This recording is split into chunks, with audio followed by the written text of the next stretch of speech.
मैं हूं नेहा और आपके लिए ले आई हूं एक रोमांटिक स्टोरी। यशिका के मुंह से सरोगेट मदर की बात सुनकर उसके पापा ने उसे एक थप्पड़ मारा और बोले, चुप हो जाओ तुम। ये क्या बकवास है? ये इंडिया है। यहाँ औरतें अपने जिस्म का सौदा ऐसे नहीं करती। ये कोई मजाक नहीं है। और अभी तुम्हारी उम्र ही क्या है? अब यशिका बोली, आई एम सॉरी पापा। रवि वर्मा ने उसे कहा, तुमने ऐसे खुद को बर्बाद क्यों किया? तुम कैसे एक सरोगेट मदर बन गई? क्या तुम ये कर सकती हो? I can't believe this. उसके पापा की आंखों में अपनी बेटी को ना बचा पाने का दर्द साफ झलक रहा था। वो बोले, ये तुमने क्या किया बेटा? याद रखना, मैं तुम्हारे एक भी पैसे को हाथ नहीं लगाऊंगा। ये कहते हुए वो वहां से गुस्से में उठकर चले गए। यशिका भी बुझे मन से वहां से सेक्रेटरी के साथ निकल गई। 8 महीने के बाद यशिका अपनी पढ़ाई जारी रखने के लिए कुछ जरूरी पेपर्स बनवाने यूनिवर्सिटी गई हुई थी। जब यशिका और सेक्रेटरी कार में जा रहे थे, यशिका फोन पर अपने पापा से बात कर रही थी। जब रवि वर्मा को सरोगेट मदर वाली बात उस दिन पता चली थी, तब वो यशिका से गुस्सा भले ही हुए थे, पर वो जानते थे कि ऐसे वक्त में वो यशिका का साथ नहीं छोड़ सकते। इसलिए वो अक्सर उससे फोन पर बात करते रहते थे। यशिका उनसे बात कर ही रही थी कि तभी अचानक ही उसकी कार के सामने कुत्ते के आ जाने के कारण ड्राइवर ने तेज ब्रेक मारा। ब्रेक लगने से यशिका की साइड का दरवाजा खुल गया और वो चलती गाड़ी से गिर गई। वैसे कार काफी धीमी स्पीड में चल रही थी, फिर भी इस तरह अचानक चलती गाड़ी से गिरने से यशिका के सर पर चोट लगी और खून बहने लगा। उसके हाथ से फोन छूट गया और तभी उसके पेट में बहुत तेज दर्द शुरू हो गया और वो तेजी से चिल्लाई, पापा। वो दर्द से कराह रही थी। उसकी आवाज फोन पर उसके पापा ने भी सुनी और वो परेशान हो गए।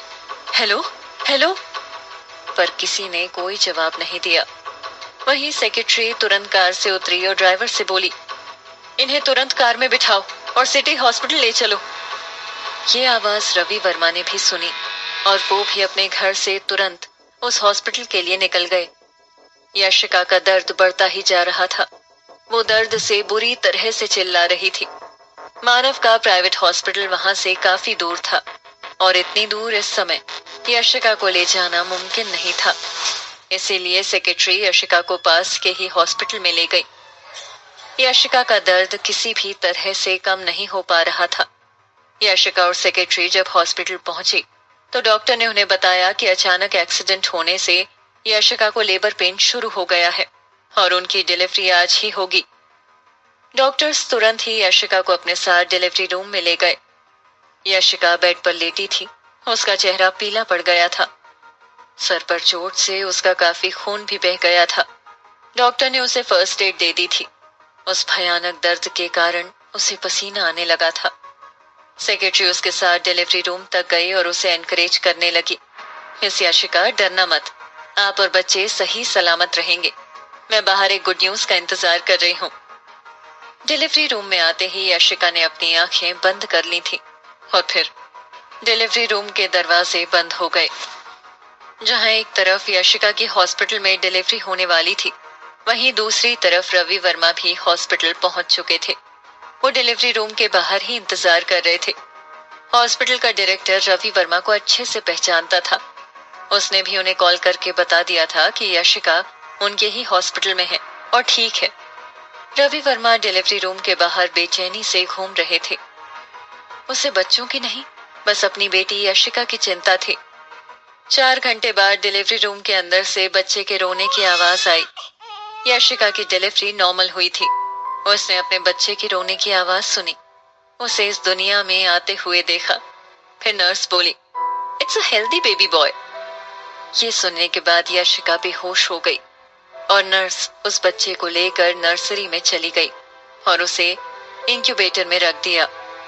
सेक्रेटरी भी उसके पीछे पीछे चली गई। न्यूबॉर्न बेबी को कांच की खिड़की से दूसरी साइड से देखते हुए सेक्रेटरी ने उससे पूछा, दूसरे बच्चे को क्या हुआ? अब नर्स ने उसे कहा, हमें माफ कर दीजिए, एक तो ये प्री मैच्योर डिलीवरी थी, ऊपर से एक्सीडेंट का केस।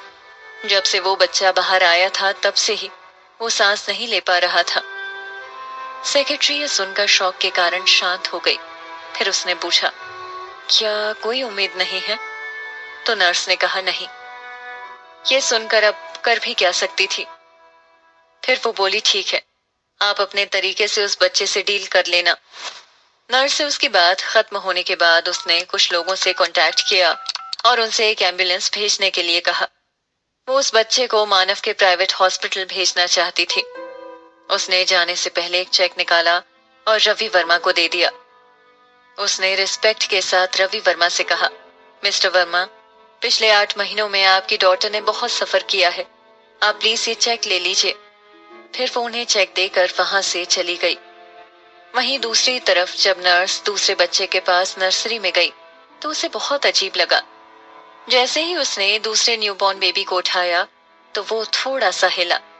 ये देखकर नर्स तुरंत डॉक्टर के पास दौड़ी और फिर नर्स ने डॉक्टर के कहने पर उस बच्चे को बेहोश यशिका के पास लेटा दिया। डिलीवरी रूम के अंदर यशिका बेहोश पड़ी हुई थी। उसके बगल में उसका बच्चा था। रवि वर्मा उसके पास बैठे उसके होश में आने का इंतजार कर रहे थे। पर जब यशिका को होश आया तो एक अजीब सी बात हुई। उसने होश आने के बाद अपने पापा को देखते हुए पूछा, पापा, मैं यहाँ कब आई? और ये मेरा बच्चा, इसके पापा कहाँ हैं? आप उन्हें बुला देंगे प्लीज? फिर वो कुछ याद करते हुए बोली, और आप इतने महीनों से कहाँ थे? मुझे एक फोन भी नहीं किया। क्या आपको मेरी एक बार भी याद नहीं आई? फिर वो कुछ याद करते हुए बोली, मैं इतने महीनों से कहाँ थी? मैं प्रेग्नेंट कब हुई? मेरी शादी कब हुई? फिर वो अपना सर पकड़ते हुए बोली, मुझे कुछ याद क्यों नहीं आ रहा? क्या हुआ है मुझे? ये सुनकर रवि वर्मा को कुछ समझ नहीं आया। वो बोले, इस बच्चे के पापा तो यहाँ आए नहीं। क्या तुम्हें याद नहीं कि तुम एक सरोगेट मदर बनी थी? ये सुनकर यशिका बोली, सरोगेट मदर? कब? इस बच्चे के पापा कौन है? अब यशिका के सर में तेज दर्द होने लगा। वो दर्द से चिल्लाने लगी। तो रवि वर्मा डॉक्टर के पास गए और उन्हें बुलाया। कुछ दवाइयां देने के बाद यशिका का सर दर्द तो ठीक हो गया, पर उसे अब भी याद नहीं था कि वो मानव बजाज के बच्चों की सरोगेट मदर बनी थी। डॉक्टर उसे एक दूसरे रूम में ले गए और कुछ चेकअप करने के बाद जब वो रवि वर्मा के पास आए तो उन्होंने बताया, आपकी बेटी को एक तरह का एमनीशिया हुआ है। ये सुनकर रवि वर्मा ने कहा, एमनीशिया? तो डॉक्टर बोले, कार से गिरकर सर पर चोट लगने से कुछ सेकंड्स के लिए उसके ब्रेन में ऑक्सीजन नहीं गई और इस वजह से उनको एक तरह का एमनीशिया हो गया है, जिसकी वजह से उसके साथ पिछले 1 साल में जो कुछ भी हुआ है वो ये भूल गई है। ये सुनकर रवि वर्मा बोले, पर उसे अपना बच्चा और मैं तो याद हूँ, वो कैसे? तो डॉक्टर ने कहा कि यशिका बस पिछले कुछ महीने की ही तो मेमोरी भूली है और आप तो उनके साथ बचपन से रहे हैं और ये बच्चा उसे पैदा होते हुए उन्होंने अपनी आंखों से देखा है, इसीलिए उन्हें याद है। पर वो एक सरोगेट मदर बनी थी और ये किसका बच्चा है ये उन्हें याद नहीं है।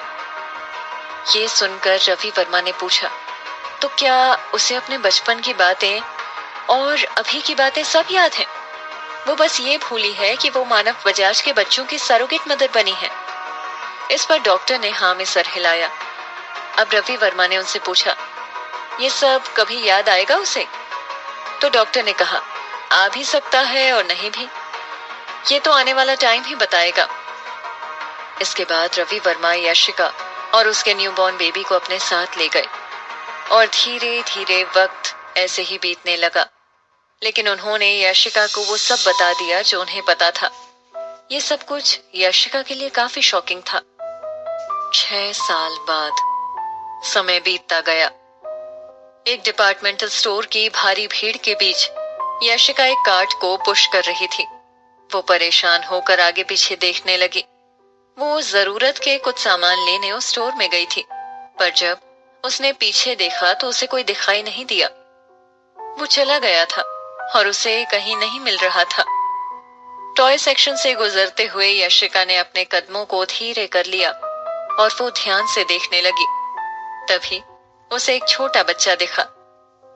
यशिका उसे देख अपने कार्ड को लेकर उसके पीछे चली गई और अपने कार्ड के साथ उस बच्चे के पीछे जाकर खड़ी हो गई।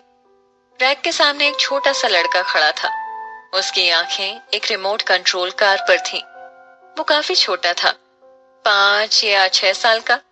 उसने साफ सुथरी स्कूल यूनिफॉर्म पहनी थी। उसकी आंखें बड़ी बड़ी और सुंदर थीं। वो सुंदर छोटा सा बच्चा एकदम परी की तरह लग रहा था। पर फिर उसके चेहरे पर गंभीरता आ गई, किसी बड़े इंसान की तरह। वो बोला, 1500 रुपए का? ये तो बहुत महंगा है, उसने भारी आवाज में कहा। उसकी आवाज उसकी उम्र से मेल नहीं खा रही थी। वो एकदम बूढ़े आदमी की तरह बातें कर रहा था। उसके चेहरे पर गुस्सा साफ दिख रहा था।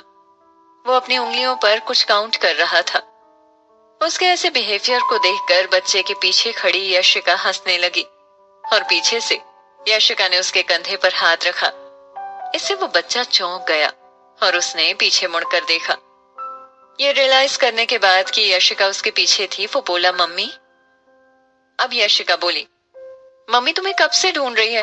क्या मम्मी ने तुमसे कहा नहीं था कि चुपचाप एक जगह पर रहना, यहाँ वहां मत घूमना? यशिका नाराज होने का दिखावा करने लगी और उस छोटे बच्चे को अब और बुरा लग रहा था। अब वो बोला, सॉरी मम्मी, गुस्सा मत करो, रिशु अब कहीं नहीं जाएगा। अब यशिका ने उस बच्चे को गले लगा लिया और उसने पूछा, तुम क्या देख रहे हो? रिशु ने रेसिंग कार की तरफ इशारा किया, पर फिर कुछ सोचते हुए अपनी फिंगर कार से हटा ली और फिर उसने उस कार में आगे कोई इंटरेस्ट नहीं दिखाया। मम्मी, रिशु बस देख रहा था, उसे ये नहीं चाहिए। बच्चे ने ये कह तो दिया, पर अब भी उसकी आंखें उस रिमोट कंट्रोलिंग रेसिंग कार पर ही थी। उसकी मम्मी के एक्सप्रेशन ये देखकर चेंज हो गए। उसका बेटा अभी इतना छोटा सा है और उसने अभी से ही अपनी विश के अगेंस्ट बोलना शुरू कर दिया था। अब यशिका हंसी और उसने धीरे से उसके सर पर हाथ रखा। वो काउंटर पर जाकर उस कार की तरफ इशारा करने लगी। उस बच्चे की नजर अब भी उस कार पर ही थी। वो उस पर से अपनी नजरें हटाना ही नहीं चाह रहा था। कैशियर ने कार के बारकोड को स्कैन किया। उस बच्चे ने अपने दोनों हाथ काउंटर पर रख लिए और पैरों की उंगलियों पर खड़े होकर कार को देखने लगा। उसके छोटे से प्यारे चेहरे पर एक सुकून दिखाई देने लगा।